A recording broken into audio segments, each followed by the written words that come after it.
I look inside myself. I'm looking down my esophagus in my imagination into my lungs, and I feel this sort of grief come up out of me.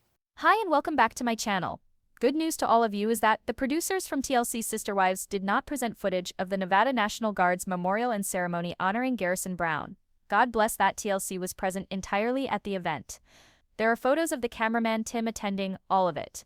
And my sources indicated that they arrived prepared to shoot, which was a huge issue with the family. And so apparently they didn't air the footage, which is good. I'm glad that that wasn't aired.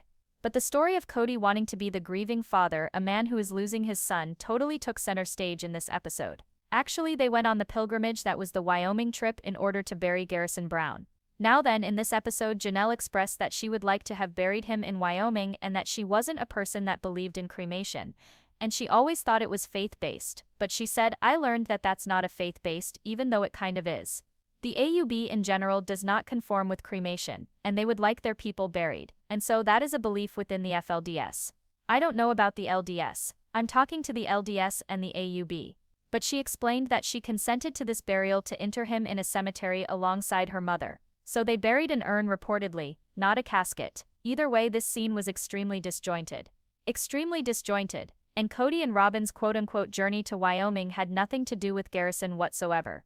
Indeed, this episode had several significant differences. Christine and David had a sit-down session playing cards and talking about the loss. She explained about the final messages that she received from him. She narrated missing warning signs and alluded in a very brief way to the fact of such messages she had been receiving from him and what could have been done. David was able to talk with her in terms he could relate to because he disclosed his wife also killed herself and talked about the process that he went through having to break the news to his children being a failure, since it occurred, blaming himself for its occurrence and just the whole process of grieving that comes with a loss like this. It was quite evident that David was a great support for her, and it was quite evident that Christine was devastated and deeply hurt with this loss. And she talked about plans of his, just how he had just been accepted into nursing school. So there was this: on the one hand, individuals who knew Garrison like Christine and his mom. Clearly Janelle talked so much during this, and I'm going to have a different video regarding that, but Janelle and Christine giving concrete information about who Garrison was. And then Kody, like what my source indicated, was turning all of this about him. It had nothing to do with Garrison and everything to do with Kody traveling to Wyoming in an attempt to point out to his family the signs that he sold like 20 plus years ago to stores, neon signs that he didn't create, that he merely sold. So he sold a sign to a business, and so he gave his kids a tour explaining all of the signs he sold. I was just shocked, to be honest. So I sold 2 of the coolest signs in this town. Like, I sold probably 25, but 2 of the coolest ones. I want to go show them to you. Okay, this is in another life. This is what I did. That's my sign right there.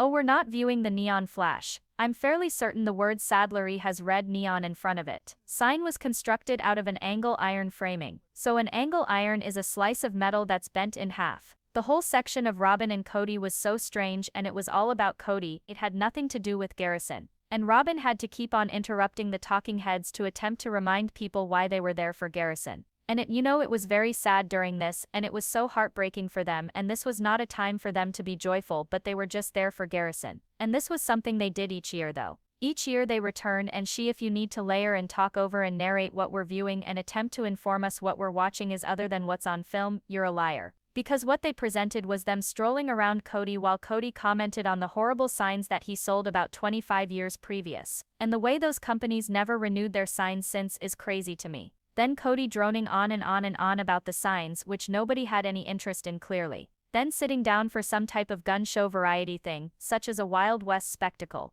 But then rain came. So then they were forced indoors in the hotel, and they went for food. They went into the saddle shop that Kody had made the sign for. And it was really strange. The guy was already wired up, so clearly it was staged that he was going to go in there and speak to him. And he's creating these saddles for like $20,000.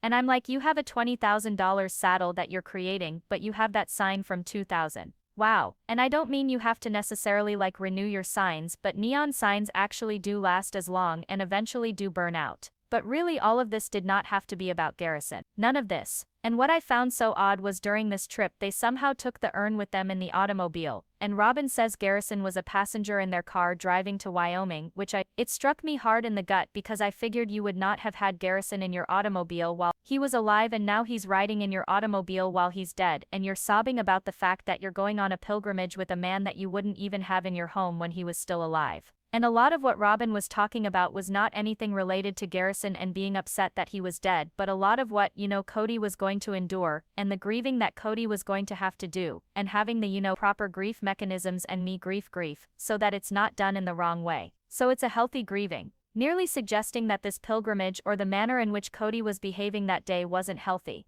I couldn't understand because clearly Kody was making the entire day all about himself and it had nothing to do with Garrison, and literally nobody cared about these ridiculous signs. I mean, Robyn even rolled her eyes once, and even during dinner they never brought up Garrison. Rather, Robyn started a conversation on how Kody's father liked the Wild West and was named after Buffalo Bill, who had the last name Kody, and then his father changed it to a K. And then Kody and they had a conversation about how Buffalo Bill was a ladies' man, and then Kody said he was not a ladies' man. And then I don't know, it was just none of it was about Garrison. Again, none of this was about Garrison. It was about Kody returning to Wyoming to brag about Kody. Kody returning to his hometown to brag about who Kody is. But we already had this episode. Kody, don't you recall when we returned to Level years and years and years ago for the same occasion and you took all of your wives and you went public for the first time, and you recall you went boating with Ken on the lake, and then all of your classmates approached you about being a polygamist, and that girl that you had a crush on was sitting there and Robyn was there. By the way, so you've already been on this pilgrimage to Wyoming, Kody. You're just reframing the story with your kids now that you're with.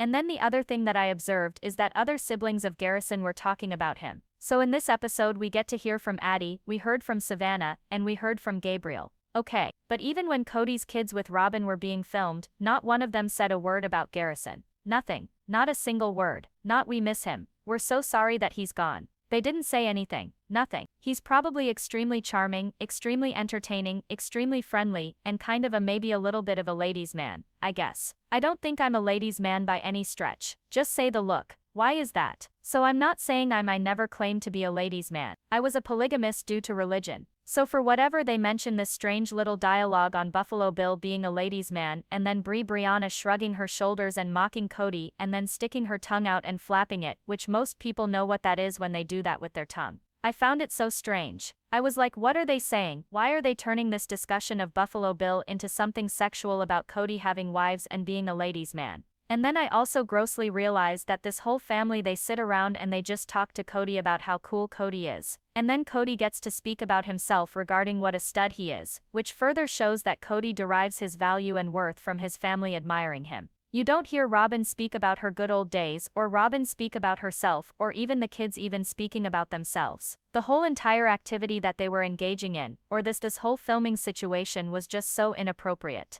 When you put into perspective a child is deceased, and this is during a dinner on a journey for his burial where nobody is discussing Garrison. Are you ready to go up to the ranch tomorrow, and Sunday we're at the graveside funeral? That's it. It's sad that we're burying him, but it's also because we love him, and I mean that day is all about him, and we're doing happy stuff. We're doing happy stuff, so that we're getting past from mourning so we can have hope. I understand that people mourn at different stages and they have waves and life goes on. I understand fully. We have within my family experienced loss. I've also within my family never made $1 out of the passing of anyone in my family. I've never made my sadness for fame or dollars for a television show. And I've never employed my grief or lack thereof for a plot. And observing Kody and Robyn attempt to budge tears for a boy that they disrespected, didn't care for, kicked out of the home, wouldn't let into their home, had no connection to, and then observing them attempting to rewrite history and pretend like we've forgotten regarding how they treated him, what Garrison thought of them, the abuse that he had due to them, and how Robyn wasn't welcome or wanted at any of these services for Garrison.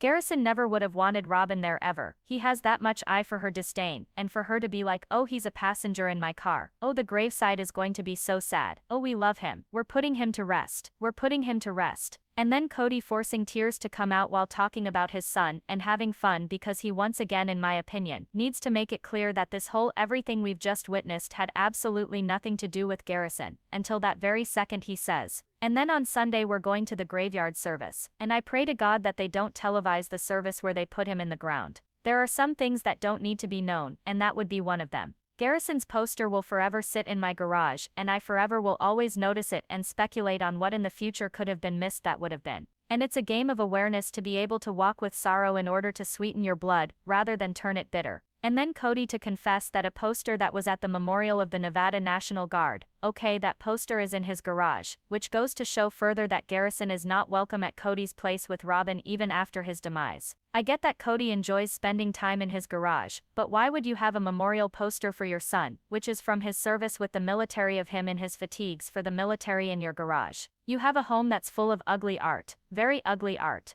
Walls stuffed to the top with ugly art, but you don't have room on the walls of your home for your son's picture who served the military and this nation. He's in your garage to this day, showing Robyn does not want Garrison in her home, showing this is all a sham. If you care for your child, put the picture in your house. There is no possible justification for that to be in your garage. That's like an afterthought. Plus, garages aren't winterized. They live in Flagstaff, which is cold. In due time that picture will be ruined because it's in a garage. Period. And I also wanted to take a point to say that Kody lied during this episode when he mentioned that following his service, which was in Flagstaff, and then following the service in Nevada, which they didn't discuss, thank God. So again, I'm glad that the message got through to TLC. We do not want this on TV, right? He tells me, oh, I left his remains with his brothers. And a few months later I went and picked them up. I left them as if they were his. I left his remains with his brothers. Kody never even had possession of those remains, and he never left them anywhere. They were left to Janelle, and her boys had custody of those until Kody supposedly picked them up.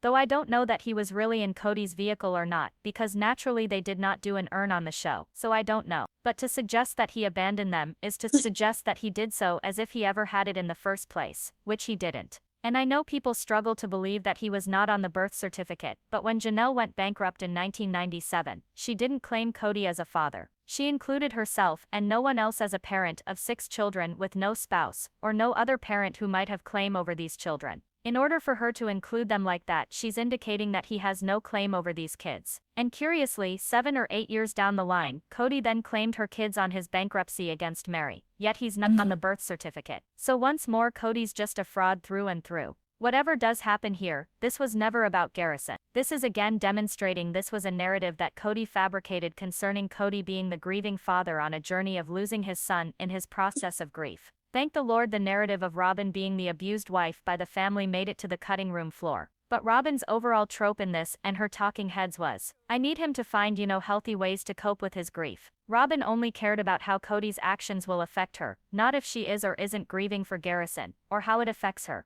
It was like, well, death does do things to people, and I hope he finds some good ways to deal with this, because selfishly she doesn't want to have to deal with Kody's misery because she can't stand Garrison. That's how I interpret it. And why is his photo in the garage? Because Robyn despised Garrison. Garrison despised her. So it's all about them. It had nothing to do with Garrison. And this was shot in June or July. But the scenes the scene with Savannah and Janelle, that I'll discuss later this week, were shot in April, so they weren't even shot at the same time. And they're on this pilgrimage, and they're with the family. Why is there never any indication that Kody is working with his other children? Why isn't Kody present for his other children on camera? Ah, that's right. Because they don't want anything to do with him because of how he treated Garrison. And that should say all you need to know. Do you see any evidence of them with the other kids? No, it's just disgusting. It's all a storyline. I feel bad for the rest of the family that's going through all this. I don't feel bad for Kody Robyn, and I'm so angry that they're doing this to Garrison in death. What do you think? Comment below.